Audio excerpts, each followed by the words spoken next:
Picture this. Buenos Aires, April 1, 1991.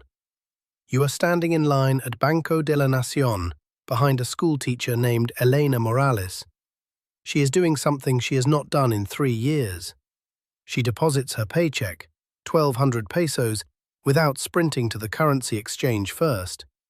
She doesn't convert. She doesn't glance at the rate board. Yesterday, Domingo Cavallo signed Convertibility Law 23.928, and Article 3 says her pesos are now backed 1-to-1 by dollar reserves. By law, by statute.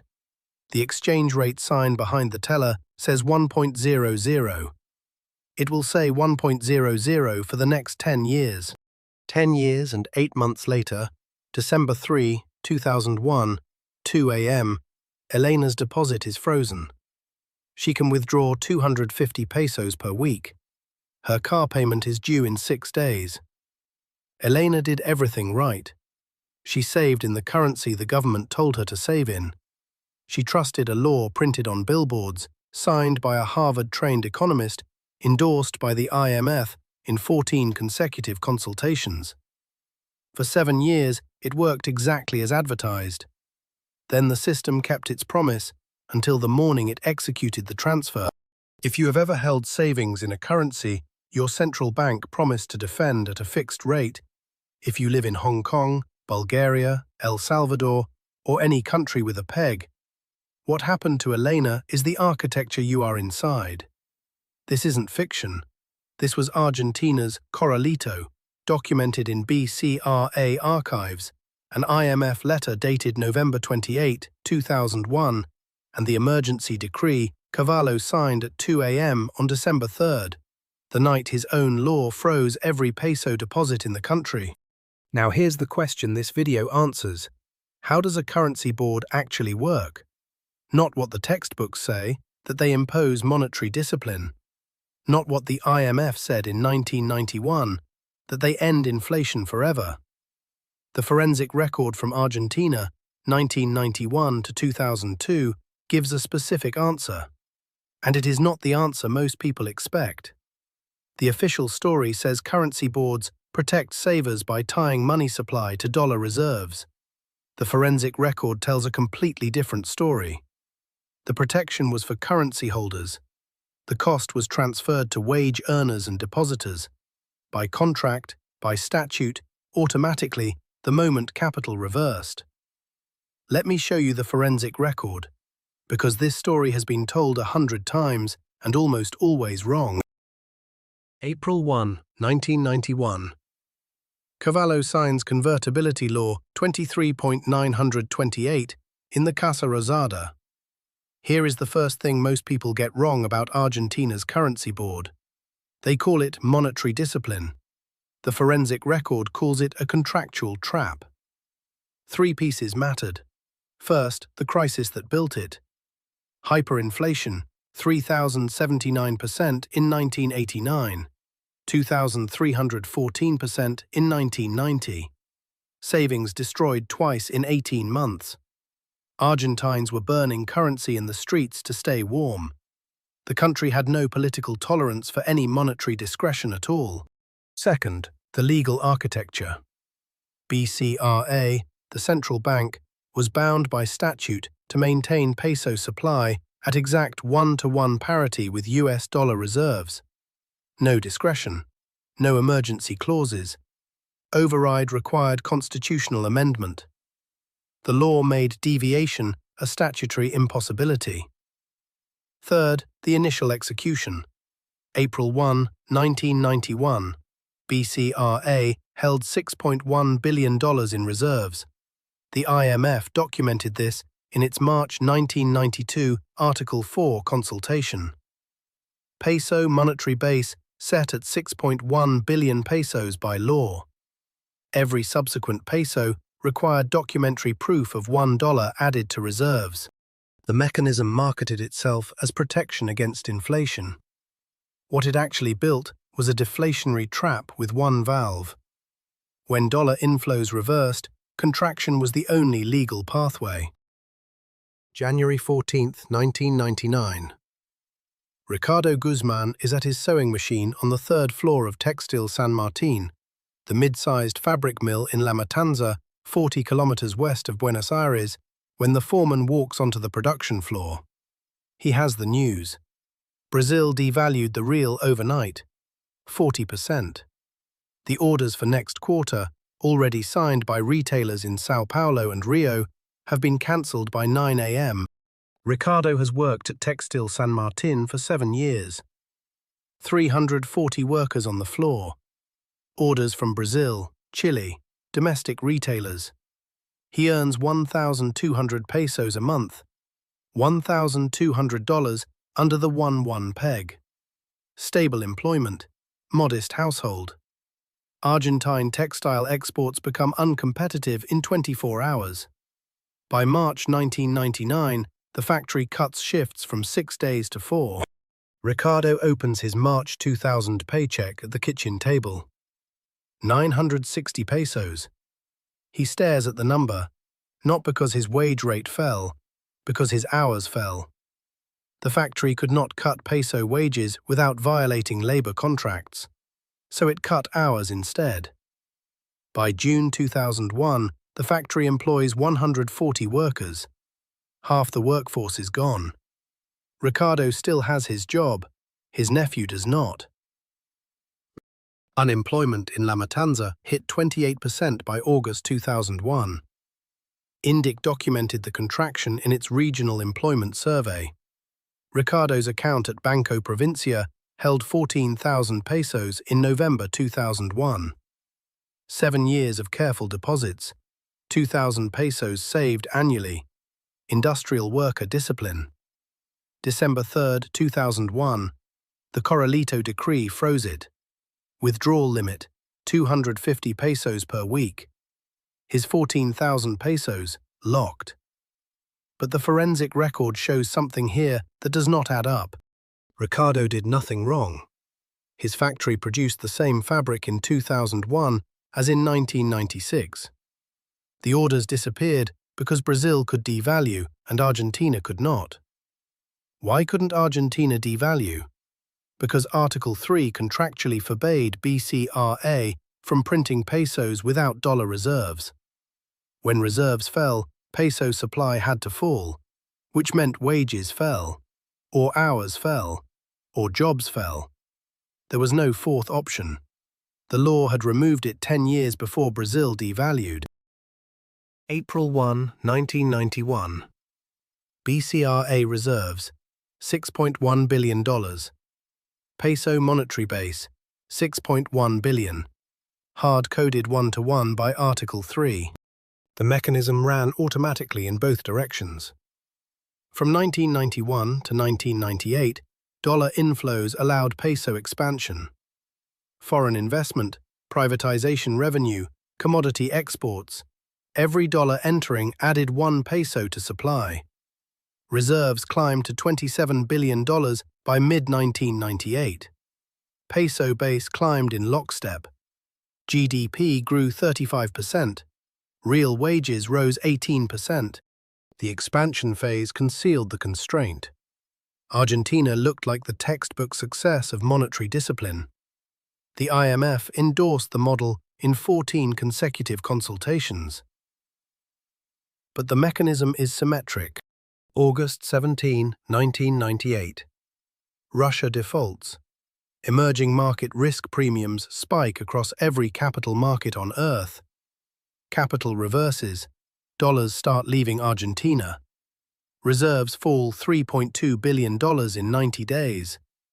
Peso monetary base contracts by 3.2 billion pesos. Not through policy debate, through contractual execution. BCRA had no authority to print pesos without dollar backing. Here is what that means in practice. When money supply contracts, someone's income must fall. Either nominal wages fall, rare, blocked by labor contracts, or hours fall. Ricardo's mill, 40-hour weeks became 32 by October 1998. Or employment falls. Ricardo's nephew, hired in June, fired in November. Or all three. GDP is the sum of all incomes. When peso supply falls, GDP falls, unless cash velocity rises. Velocity did not rise, it collapsed. People hoarded cash, anticipating devaluation. GDP fell 28% peak to trough. INDEC national accounts document the contraction quarter by quarter, Q4 1998 through Q1 2002. Unemployment hit 25% by May 2002. January 1999. Brazil devalued. Argentine exporters needed peso devaluation to compete. Article 3 forbade it. December 2000. Unemployment hit 18%. The government needed monetary expansion to support employment. Article 3 forbade it. November 2001. Banks faced accelerating deposit runs. BCRA needed to act as lender of last resort. Article 3 forbade it. The law that prevented inflation did so by contractually requiring deflation as the only adjustment lever available. March 14, 2001.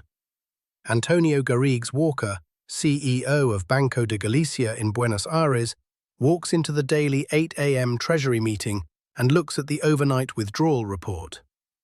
Banco de Galicia, founded 1905, Argentina's largest private bank by 2001.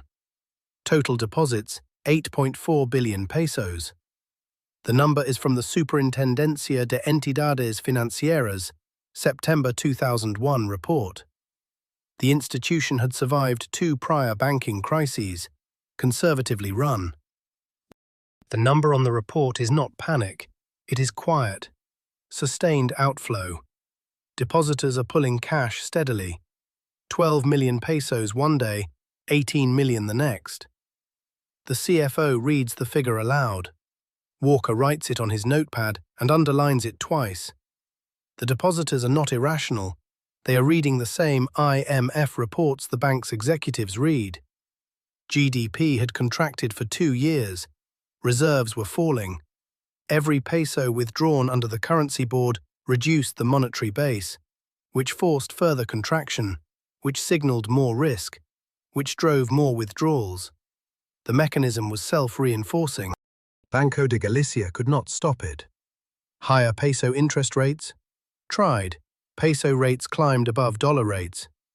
The inverted premium told depositors devaluation was coming. Convert deposits to dollars? Article 3 forbade BCRA from printing pesos to facilitate conversion. The bank held government bonds as reserves, peso-denominated bonds. If the peso collapsed, the reserves collapsed. By November 2001, deposits had fallen nearly 20% in 8 months. December 1, 2001. Daily withdrawal pressure exceeded available vault cash. That night, Cavallo signed Decreto 1570/2001. The Corralito. All deposits frozen. Weekly withdrawal limit 250 pesos per account. Banco de Galicia depositors could not access their own money.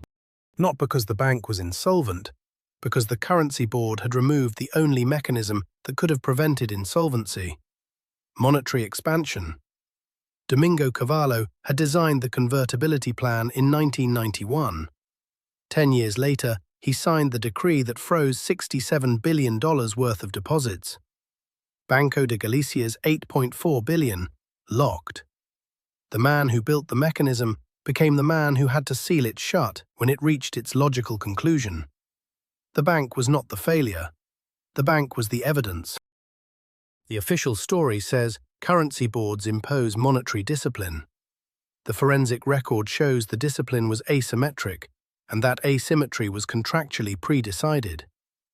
The convertibility law had a second mechanism that almost no analysis discusses. Section 6 of the implementing regulations, signed by BCRA Governor Roque Macaroni in October 1991, classified deposits into 3 legal categories that determined who would bear adjustment cost when the system stopped working. Category 1. Dollar-denominated deposits in Argentine banks. roughly 73% of all bank deposits by 2001, legally classified as creditor positions in foreign currency. When the Corralito hit, these were converted to peso deposits at the prevailing 1-to-1 rate, then unilaterally repriced to 1 4/10 pesos per dollar in February 2002 by Emergency Decree 214/2002. Holders absorbed the conversion loss. Category 2. Peso-denominated deposits, like Elena's, classified as standard depositor claims. When the peso fell 70% in early 2002, these depositors lost real purchasing power but kept nominal pesos. Category 3. Institutional reserves held by foreign banks at BCRA, roughly $2.4 billion, legally protected as foreign sovereign assets, repaid in full at original conversion rate. Banco Santander, Citibank, BBVA, all whole. 3 categories, 3 outcomes. The law had pre-allocated who would pay. This was not crisis improvisation. The classification was published in the BCRA Regulatory Bulletin in October 1991. Anyone reading the bulletin in 1991 could have seen which category their deposits fell into. Most Argentines did not read the bulletin. Foreign banks did. Let that sink in. The same convertibility law that promised monetary discipline had 3 differentiated outcomes encoded in its implementing regulations from day one: inflation protection for some, depositor protection for others, sovereign protection for foreign reserves. The law chose Elena 10 years before Elena knew. Roque Fernández, BCRA President from July 1996. University of Chicago, Ph.D. Co-author with Cavallo of the original Currency Board proposal. He understood the mechanism intimately because he designed it.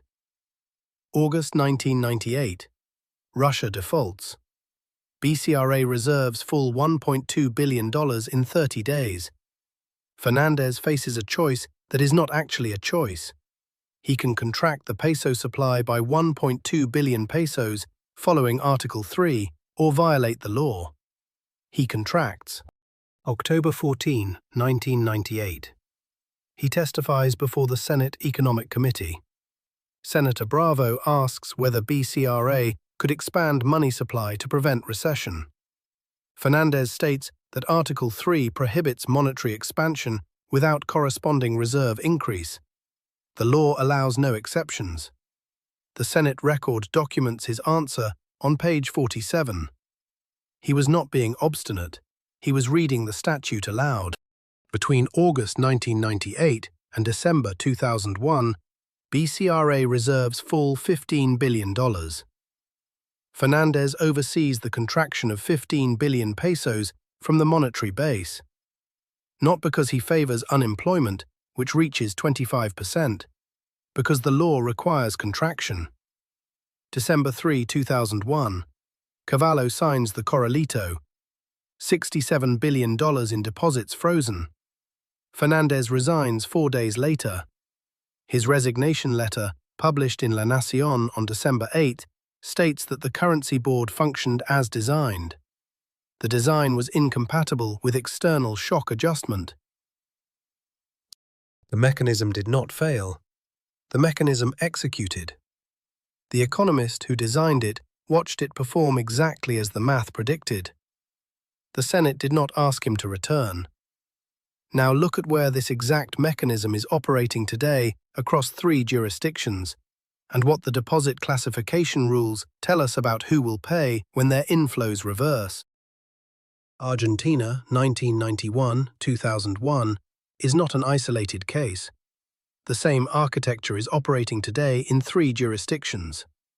Hong Kong adopted a currency board in October 1983, pegging the Hong Kong dollar to the US dollar at 7.80 to 1. The mechanism has run for 41 years.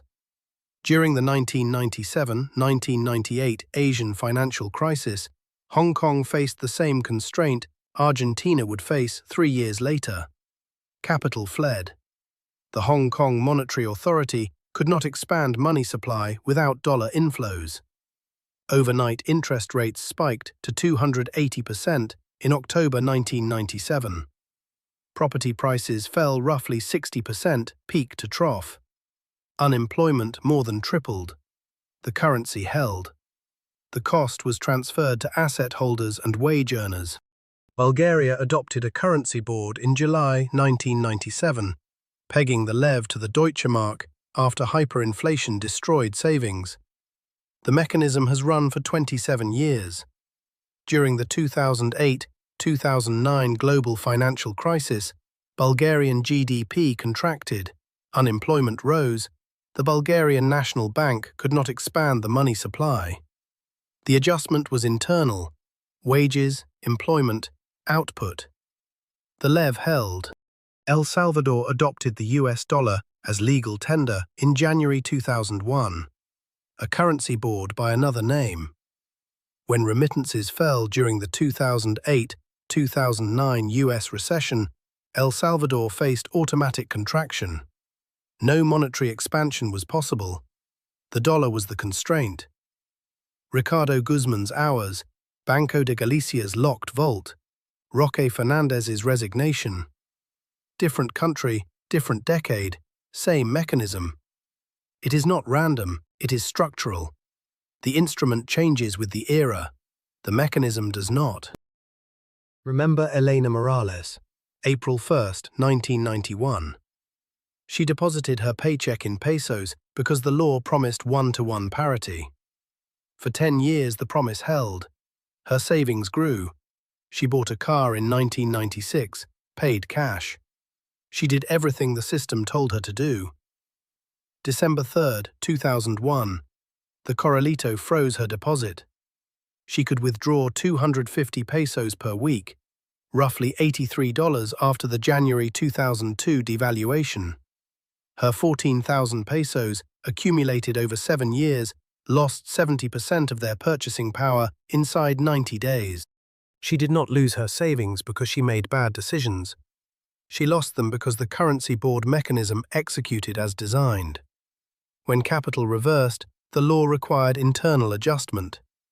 Elena was the adjustment. That is how a currency board actually works.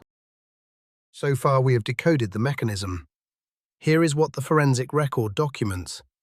First, Convertibility Law 23.928, Article 3, signed April 1, 1991, bound BCRA to maintain peso supply at exact one-to-one parity with US dollar reserves. No discretion, no exceptions. When reserves fell, monetary base contracted automatically. The law removed central bank independence in both directions. Second, from August 1998, Russian default, to December 2001, Corralito decree, BCRA reserves fell $15 billion. Peso monetary base contracted by exactly $15 billion. GDP fell roughly 28%. Real wages fell roughly 30%. Unemployment hit 25%. Ricardo Guzman's hours were cut because his factory could not remain competitive after Brazil devalued and Argentina could not. Banco de Galicia faced deposit flight because depositors understood the mechanism required deflation. Cavallo, the law's architect in 1991, signed the Corralito decree in 2001 because the law he co-authored performed exactly as designed. Third, the mechanism is operating today.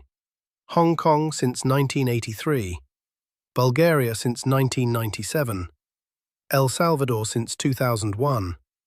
When capital reverses in any of these countries, the same automatic transfer will execute. The currency will hold. The cost will be transferred internally. Which leaves the question worth asking. Currency boards are not neutral monetary discipline. They are structural commitments. Protect the currency. Transfer the adjustment cost to wage earners and depositors. The asymmetry is contractual. The mechanism is automatic. The real question is not whether currency boards prevent inflation. They do. The real question is, Who pays for the protection when capital reverses? Drop your country's exchange rate regime in the comments if you have ever wondered whether the discipline you live under is yours or someone else's. Subscribe.